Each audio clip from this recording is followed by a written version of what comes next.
There are names in Nigerian history that echoes with pride, names of kings, revolutionaries, and thinkers. But there are also others that tremble through memories like a shadow on the wall. Names that were once whispered in fear, written in police files, and chanted in prayers of travelers heading south on the expressway. One of those names was Rambo. In the late 1890s and early 1990s, long before Instagram crime pages and surveillance camera, Nigeria had a different kind of underworld, one built on fear, rumors, and raw chaos. And from the world emerged a man whose life would become a legend. His name was Olusegun Adesina Adisa Koye, born around 1958 in Abeokuta, Ogun State, but the world will never remember him by that name. They will call him Rambo, a name that gripped the Nigerian public like a ghost. Story after dark.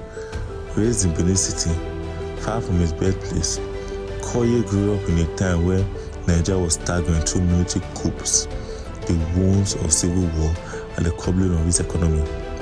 There were no promises, no paved future, with no formal education and no clear path. The young man was forced to navigate survival the only way the street offered. Through crime, but unlike petty thieves and street thugs, Koye's ambition was different. It was cooler, smarter, more calculated. He wouldn't remain small. He was building something darker, a name, a myth, a reign of fear. By the early 1990s, Rambo had become a name that filled police radios, channels, and newsrooms. From Lagos to Ibadan, from Abeokuta to Akure, he ruled the rules. He wasn't just a robber, he was a tactician. His gang carried out high-profile bank robberies and hijacked luxurious buses on major highways. But the most dangerous operation was vehicle smuggling. He and his syndicate stole cars from across Lagos and Ogun and moved them across the semi-borders into Cotonou, Benin Republic, where they were sold or exchanged for weapons. The route was tight, the planning precise, the execution flawless. He was always one step ahead, but it wasn't just the robberies that made him a legend. It was the aura. Rambo was feared not just for what he did, but what people believed he could do. He wasn't just a criminal, he was believed to be a ritualist of the highest order. People swore he could disappear into thin air. Others claimed bullets didn't touch him. He was said to wear shams soaked in blood of sacrifice. Some said he lived with Babalawas who fortified him before every operation. Others swore he transformed into animals to escape capture. A goat, a dog, a bird, name it. It didn't matter whether it was true. The fear was already planted, and fear in those days traveled faster than police bulletins. He evaded capture for years, even after tragic personal losses. Reports say his wife and his children died in a police raid.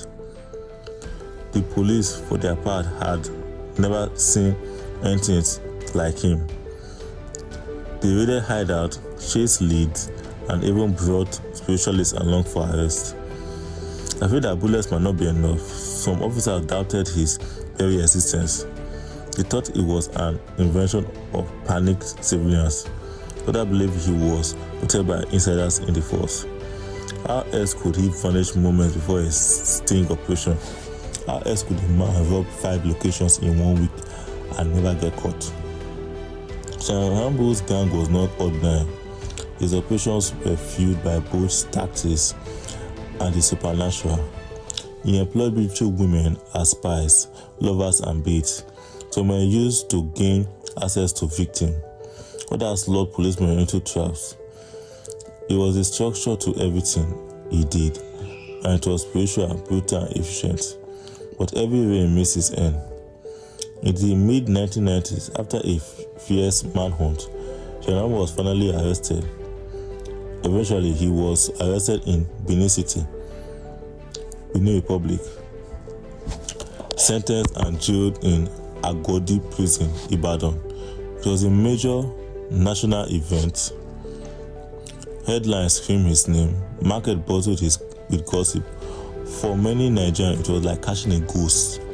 He was thrown into prison, locked away from the chaos he had helped create. Why Nigeria transition from one military ruler to another, from Babangida to Abacha? The Rambo sat behind bars, his legend feeding into cold concrete. But then came something nobody expected.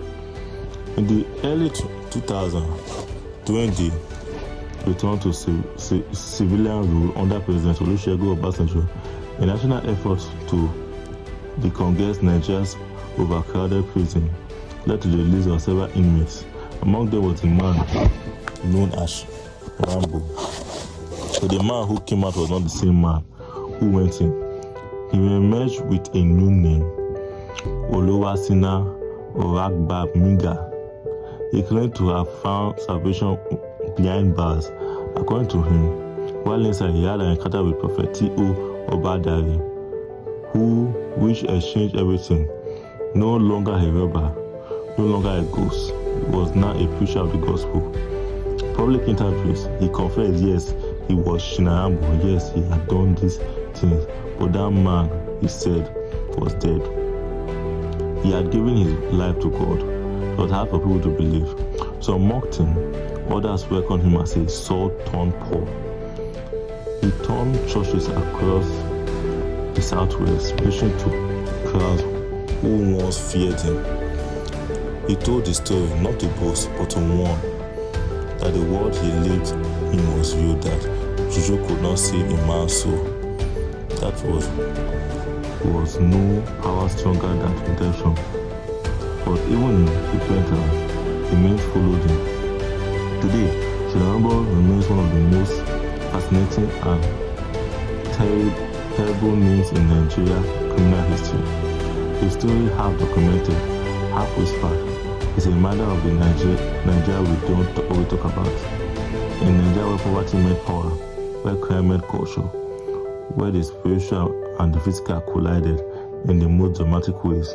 And now, decades later, history must record his name properly, not to glorify the pain it caused, but to remind us how deep the country's wounds go and how strange and wild its true stories can be.